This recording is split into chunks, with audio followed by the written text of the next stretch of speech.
Meron tayong tinatawag dito na BTY Self-Care Trio na may centella extract at hydrolyzed collagen. At first, hindi talaga ako naniniwala sa mga cream na ganito kasi internal yung problem. So if gagamit ka ng cream, parang hindi naman ganun ka-effective.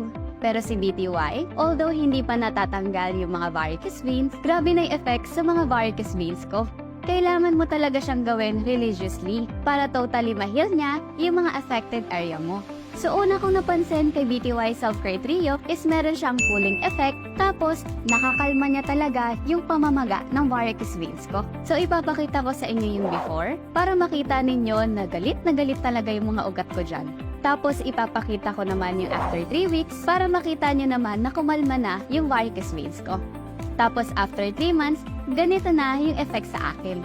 Nagfe-fade na talaga siya. So si BTY ay all natural, meron din siyang mga high quality ingredient na makakatulong sa other skin problems natin.